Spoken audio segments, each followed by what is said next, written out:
Yes! That's credits, baby! I love it. All right, let's go. All right, let's talk about the ups and downs of Sonic Spinball. I want to let these run, but here, let me turn it down a little bit. All right. So, let's talk about the ups and downs of Sonic Spinball. So I'm playing these in order. So I've played 1, 2, Sonic CD, and let me just look real quick because I can't remember. The Sonic games are weird. It's like it's not just 1, 2, 3, 4. I've played Sonic 1, 2, Sonic CD, and Sonic Chaos. That's the one I was forgetting. And now I'm playing Spinball. I skipped Dr. Robotnik's Mean Bean Machine because it's exactly the same as Kirby Avalanche, which I had attempted and failed at. So this is my 4th Sonic game, right? No, 5th. This is my 5th Sonic game. And I don't know. I have to think about it because I have kind of a low opinion of Sonic compared to other people. This is my first time, 40 years old, and playing through them for the first time. And I don't think they're as good as Mario or Kirby or Zelda or any of the other classic franchises. I don't think they're bad, but there's a general flaw, in my opinion, baked into the Sonic formula in which it wants you to go fast and do the loop-de-loops, and that's like where the fun is, right? It's like where you can go spin around and all the thing.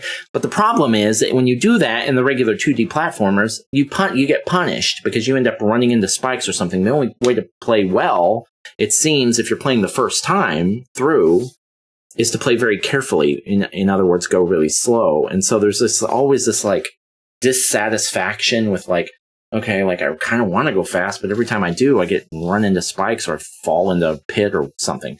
So that's my general like baked in problem, inherent problem with Sonic. This doesn't necessarily apply to this game. To Spinball so this is like a pinball based thing, and you don't really have an option to go slow. Everything is going fast, so that choice is off the table. So that's not a problem. You're always going fast because of you don't have soft flippers. You know, the flippers are always going to, there's some measure of control, but it's minimal, and so you're always going fast everywhere. And if you fly into the lava or whatever, then it's just part of the game. I would not have been able to play this game legitimately. I had to save spam. I'd be sitting here for years playing a game like this and never beating it. So I don't do that. I'm not going to do that. I don't have the patience I just don't have the will, like the mental fortitude to be able, it would break me to try to play this game legitimately. So we would never have gotten through this without some spam saving. And that I think makes it more enjoyable, honestly. For me, for what I enjoy, I wouldn't enjoy this game at all playing it legitimately. I don't think it would be incredibly frustrating, and I would never get past the first level. So it does increase my enjoyment level being able to save whenever I want. So that's nice. I think the question that's on the table is this my favorite Sonic game? And I think it's a good question because it doesn't have that inherent issue that all the other Sonic games have. Now, it does have some jank. There are some weird problems with this game. First of all, the graphics look worse. Even though it's a newer game than Sonic 1, 2, or Sonic CD, why do the graphics look like it came out on a Master System? This is a Mega Drive game, Genesis game. Why do the graphics look like Master System? So that's weird. The music isn't Sonic level good. It's not like Sonic 2 level good. I mean, that's like some of the best music in any video game for this era. So it's a pretty high standard for Sonic music. But some of the boss music does go pretty hard, and I enjoyed that. The format of this game is fun, where you have to figure out the levels and figure out how to get the emerald so that you can unlock the boss. I think that's a cool format. As far as the actual gameplay loop, I mean, there's only 4 levels. The last one is a nightmare. I would never, again, the only reason it didn't drive me absolutely insane pretty much immediately is because I was spam saving. I I did kind of enjoy the pinball format. I mean, I like pinball, and it was scratched that itch a little bit, and then being able to unlock a boss in a pinball game, that's a cool idea. I like that. Never experienced that before, I don't think.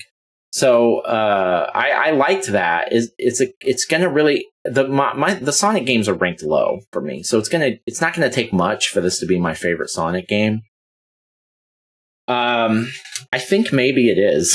I think maybe this is my favorite Sonic game, just because the concept is so unique and interesting. You know what it reminds me of? Kirby's Dream Course. Kirby's Dream Course is my favorite Kirby game so far. I've played Dreamland Adventure, Dreamland 2, Kirby's Dream Course. I think that's it. And Dream Course is easily my favorite because the golf concept is really, really fun. I like the other Kirby games. I like the Kirby games more than I like Sonic games, but the Dream Course concept is really a lot of fun. It's very accessible. It's very easily understandable. Like, I totally get what I'm looking at, and I'm like having a great time with it. It's a very unique concept. This kind of is like that too. So I think I maybe do like this better than any of the other Sonic games I've played so far, just because it's a fairly low bar. I just want to say before I end this that I understand that a lot of people really, really love Sonic games, and maybe this is one of those, and maybe that's not. I could definitely see you hating this if you like regular Sonic games, or vice versa. Or I could see you loving both of them. I don't totally understand the people that love them. The truth is, the way that I play games where I'm just trying to get through them, that is not conducive to Sonic formula. It does not work well if you're just trying to beat a game. Sonic is more about exploration than Mario is, or Kirby is. Like, you want to see all the different corners of the level, because it's not just about walking straight forward. You can go up, down, left, right, backwards, forwards. There's a lot of backtracking. You can go, in all different kinds of directions in those Sonic levels.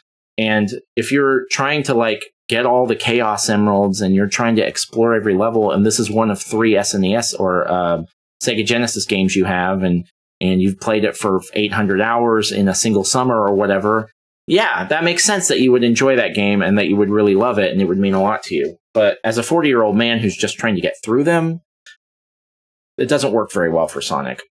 It works fine with Kirby, it works fine with Mario, but it doesn't work great with Sonic, because Sonic really is more about exploration than most 2D platformers.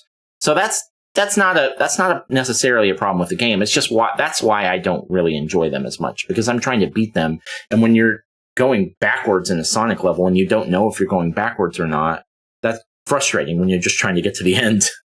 So and this game was frustrating a few times because what I needed to do was unclear, but eventually it came together. I never had to use a walkthrough with this game. I did spam save like a motherfucker, but I didn't actually have to ever pull up a walkthrough. So I think the game did a pretty good job of, there are arrows which tell you what you kind of want to hit, kind of the general direction you want to go, and it didn't take forever to piece it together. So I liked that. I thought that was pretty intuitive. Overall, I have some thinking to do. I'm not going to say it officially, but my highest ranked Sonic game out of the 523 games that I've beaten, the highest ranked Sonic game is 454. And that's the original Sonic the Hedgehog. That was my favorite. That's my favorite Sonic one so far. Yeah. Shooting from the hip, I would venture a guess that maybe I like this one better. I don't know for sure. It's probably going to be close. But I maybe like this one the best. I don't know. I don't know what else to add. I always feel bad reviewing these Sonic games because I know people fucking love Sonic, and I just don't get it quite yet. I'm looking forward to playing the rest of them, though. I'm playing them in order, so I'll get to all of them. All right. The bottom center, a couple last things here. The bottom center of the screen says that we've beaten 76 games in 2024. Oh, whoops, I hit the wrong button, sorry. The bottom center of the screen says that we've beaten 76 games in 2024 and 523 since we started doing this in 2020.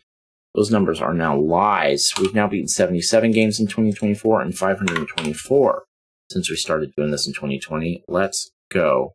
All right, this would be the part of the video where I would say Sonic Spinball, it's been fun, but we're now going to delete you from our console and never play you again. But we're not playing this on console. We're playing it on emulator, and there's no need to free up the 300 kilobytes or whatever this took up. So instead, we will just say, Sonic Spinball, it's been fun. I did have a good time with this game, but we are now going to say goodbye forever and never play you again. Bye. Thank you. Appreciate ya.